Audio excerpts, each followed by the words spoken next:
സൗഹൃദം. നമുക്കെല്ലാവർക്കും നമ്മുടെ സുഹൃത്തുക്കളെ കുറിച്ച് പറയാനായിട്ട് ഒരുപാട് ആഗ്രഹമാണ്. One friend can change your whole life എന്ന് കേട്ടിട്ടില്ലേ? നമ്മുടെ ജീവിതത്തെ മൊത്തത്തെ മാറ്റിമറിക്കാൻ നമ്മുടെ നല്ലൊരു സുഹൃത്തിന് കഴിയും. അതുകൊണ്ടാണ് നല്ലൊരു സുഹൃത്ത് നമ്മുടെ കണ്ണാടി എന്ന് പറയുന്നത്. ചങ്ങാതി നന്നായാൽ കണ്ണാടി വേണ്ട എന്ന പഴമൊഴിയും അർത്ഥവത്താവുന്നത് അതുകൊണ്ട് തന്നെയാണ്. ഇന്ന് എനിക്ക് എൻ്റെ പ്രിയ കൂട്ടുകാരോട് പങ്കുവയ്ക്കാനുള്ളത് 2 സുഹൃത്തുക്കളുടെ കഥയാണ്. ഈ കഥ എനിക്ക് വായിച്ചപ്പോൾ അല്ലെങ്കിൽ ഞാൻ കേട്ടപ്പോൾ എനിക്ക് ഒരുപാട് ചിന്തിക്കാനും അതുപോലെ തന്നെ ഒരു മോട്ടിവേഷൻ കിട്ടിയ ഒരു സ്റ്റോറിയാണ്.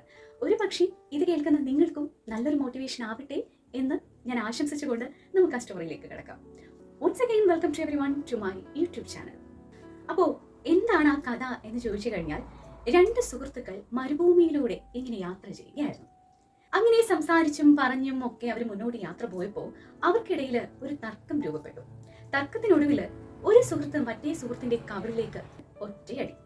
അടികൊണ്ട ആൾക്ക് എന്താണ് സംഭവിച്ചത് എന്ന് പോലും മനസ്സിലാവുന്നില്ല. കാരണം എന്താണെന്ന് വെച്ച് കഴിഞ്ഞാൽ, നമുക്കായാലും നമ്മുടെ കൂട്ടുകാർക്കിടയിൽ ഒരുപാട് വാക്തർക്കങ്ങൾ ഉണ്ടാവാം അല്ലെ? എപ്പോഴും സ്നേഹിച്ചായിരിക്കില്ല സൗഹൃദങ്ങൾ മുന്നോട്ട് പോകുന്നത്. നമ്മൾ പറയുന്ന പല കാര്യങ്ങളും നമ്മുടെ ഓപ്പോസിറ്റ് നിൽക്കുന്ന വ്യക്തിക്ക് ചിലപ്പോൾ അക്സെപ്റ്റ് ചെയ്യാൻ സാധിച്ചെന്ന് വരില്ല. അങ്ങനെ വാക്ക് തർക്കങ്ങളും അതുപോലെ അടിപിടിയും വാശിയും പിണക്കും ഒക്കെ തന്നെ ഉണ്ടാവുക സ്വാഭാവികമാണ്. പക്ഷേ ഇങ്ങനെ വിചാരിക്കാത്ത സമയത്ത് കിട്ടിയ ഈ ഒരു അടിയുടെ ഒരു ആഘാതത്തിലായിപ്പോയി ഈ കൂട്ടുകാരൻ. എന്നാൽ അയാള് ഇപ്പോൾ അടി കൊണ്ടിട്ട് ഇതിനെതിരെ പ്രതികരിക്കുകയോ അല്ലെങ്കിൽ അവിടെ വഴക്കിടുകയോ ആ ഒരു കാര്യത്തെ വലുതാക്കുകയോ ഒന്നും തന്നെ ചെയ്തില്ല. പകരം അവിടെ കണ്ട മണൽത്തരിയിൽ ആ കൂട്ടുകാരൻ ഇങ്ങനെ എഴുതി: ഇന്ന് എൻ്റെ പ്രിയ കൂട്ടുകാരൻ എൻ്റെ മുഖത്തടിച്ചു. വീണ്ടും അവർ മുന്നോട്ട് നീങ്ങി. കുറച്ച് മുന്നോട്ട് ചെന്നപ്പോൾ അവർക്കൊരു മരുപ്പച്ച കാണാനായിട്ട് സാധിച്ചു. അവിടെ ഒരു നീരുറവ് ശ്രദ്ധയിൽപ്പെട്ടപ്പോൾ നമ്മുടെ അടികിട്ടിയ കൂട്ടുകാരൻ ഓടിച്ചെന്ന് ആ വെള്ളത്തിലേക്ക്, ആ നീരുറവയിലേക്ക് ഇറങ്ങാനായിട്ട് ശ്രമിച്ചു.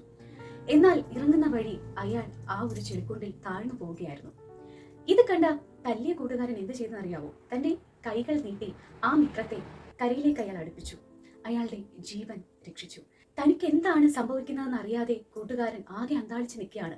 പരിഭ്രമം ഒക്കെ മാറിയ ശേഷം അയാൾ അവിടെ കണ്ട കല്ലിൽ ഇങ്ങനെ എഴുതി: ഇന്ന് എൻ്റെ പ്രിയമിത്രം എൻ്റെ ജീവൻ രക്ഷിച്ചുവെന്ന്. ആദ്യം തല്ലിയതും രണ്ടാമത് ജീവൻ രക്ഷിച്ചതുമായിട്ടുള്ള കൂട്ടുകാരൻ ഇതൊക്കെ ശ്രദ്ധിക്കുന്നുണ്ടായിരുന്നു. യാത്ര തുടർന്ന മധ്യേ ആ കൂട്ടുകാരൻ താൻ ജീവൻ രക്ഷിച്ച ആ കൂട്ടുകാരനോട് ചോദിച്ചു: ഞാൻ ആദ്യം വാക്ക് തർക്കത്തിനൊടുവിൽ നിന്നെ തല്ലി. ആ സമയത്ത് നീ എന്നോട് പ്രതികരിച്ചില്ല. പകരം നീ മണലിൽ എഴുതി. ഇപ്പോ ഞാൻ നിന്റെ ജീവൻ രക്ഷിച്ചു, അപ്പോ നീ അത് കല്ലിൽ എഴുതി. എന്താണ് ഇതിനർത്ഥമെന്ന്? അങ്ങനെ അവനെ തല്ലിയതും പിന്നീട് അവന്റെ ജീവൻ രക്ഷിച്ചതുമായിട്ടുള്ള കൂട്ടുകാരനോട് ഈ കൂട്ടുകാരൻ എന്താണ് മറുപടി പറഞ്ഞെന്നറിയാവോ?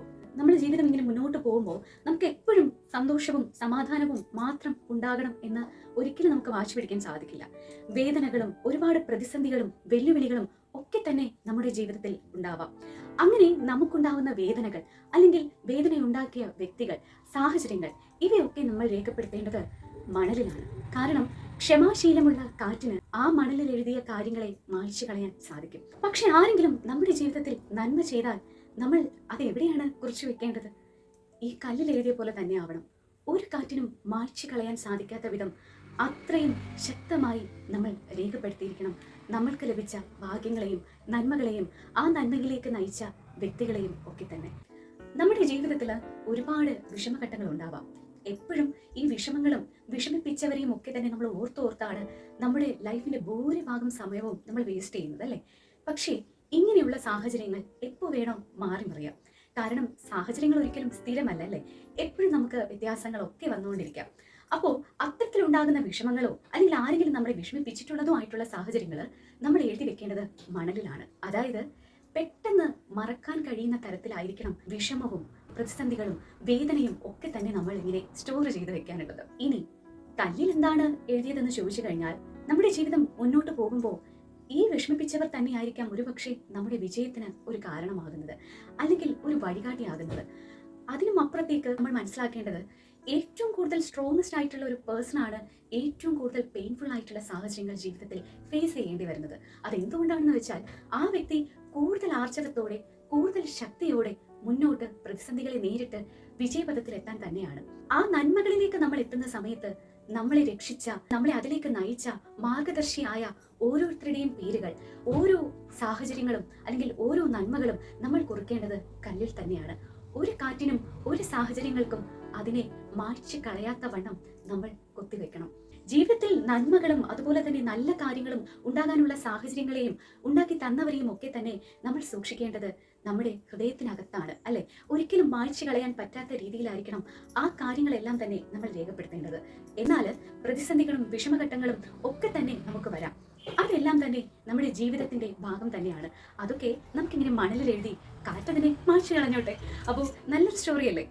ഇതുപോലെ നമ്മുടെ ജീവിതത്തിലും ഒത്തിരി നന്മകൾ ചെയ്ത മനുഷ്യരുണ്ടാവും, നമ്മളെ വേദനിപ്പിച്ച മനുഷ്യരുണ്ടാവും. ഒരുപക്ഷെ പെട്ടെന്നുള്ള ആ ഒരു ദേഷ്യത്തിൽ നമ്മളോട് എന്തെങ്കിലുമൊക്കെ പെരുമാറിയിട്ട് പിന്നീട് അവർ സ്വയം ആലോചിക്കുമ്പോൾ അത് വേണ്ടായിരുന്നു എന്ന് തോന്നി വീണ്ടും നമ്മളോട് വന്ന് കൂട്ടുകൂടി കാര്യങ്ങളൊക്കെ പറഞ്ഞ് സ്നേഹത്തിലായവരും ഉണ്ടാവും. ജീവിതത്തിൽ പ്രാധാന്യം ആർക്കാണ് നൽകേണ്ടതെന്ന് ചോദിച്ചു കഴിഞ്ഞാൽ, ജീവിതത്തിൽ പ്രാധാന്യം നൽകേണ്ടത് നമ്മൾ സ്നേഹിക്കുകയും നമ്മളെ സ്നേഹിക്കുകയും തിരിച്ചറിയുകയും ചെയ്യുന്ന ആൾക്കാർക്ക് തന്നെയാണ്. ഏതൊരു നല്ല വ്യക്തിക്കും നിങ്ങളുടെ എന്ത് കുറവിനെയും അംഗീകരിക്കാൻ സാധിക്കുന്നു എന്നുണ്ടെങ്കിൽ, നിങ്ങളെ ആ കുറവുകളെ അവർ അക്സെപ്റ്റ് ചെയ്യുന്നതോടൊപ്പം തന്നെ നിങ്ങളുടെ നന്മകൾക്ക് അവർ ഒരു മാർഗദർശി ആകുന്നു എന്നുണ്ടെങ്കിൽ, നിങ്ങളെ എല്ലാ കാര്യത്തിനും പിന്നോട്ട് വലിക്കാതെ മുന്നോട്ട് നയിക്കാനുള്ള ശക്തി അവർ നൽകുന്നു എന്നുണ്ടെങ്കിൽ, ആ വ്യക്തിയെ അക്ഷരം തെറ്റാതെ നമുക്ക് വിളിക്കാം നല്ലൊരു സുഹൃത്തെന്ന്. അതുകൊണ്ട് തന്നെ ഈ ഒരു ദിനത്തിൽ എന്തായാലും ബിലേറ്റഡ് ആണ്, എന്നാലും ഈ ഒരു സൗഹൃദ ദിനത്തിൽ ഓർമ്മിക്കപ്പെടാതെ പോയ ഏതെങ്കിലും ഇതുപോലുള്ള നല്ല സൗഹൃദങ്ങൾ നിങ്ങൾക്കുണ്ട് എന്നുണ്ടെങ്കിൽ അവരെയൊക്കെ ഒന്ന് ഓർമ്മിച്ചോളൂ കേട്ടോ. അപ്പോൾ നല്ല സൗഹൃദങ്ങൾ എപ്പോഴും നമ്മുടെ ജീവിതത്തിന്റെ അസറ്റ് തന്നെയാണ്. അവരെ ഹൃദയത്തിൽ തന്നെ സൂക്ഷിക്കുക. അവർ ചെയ്ത കാര്യങ്ങൾ ഈ സുഹൃത്ത് പറഞ്ഞ പോലെ കല്ലിൽ കുത്തിവെക്കുക.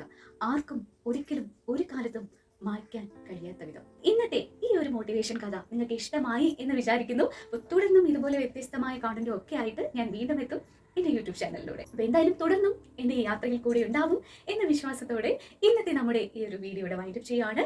എല്ലാവരും സന്തോഷമായിട്ടിരിക്കുക, സമാധാനമായിട്ടിരിക്കുക. എല്ലാവർക്കും നല്ലൊരു ദിവസം നേരുന്നു.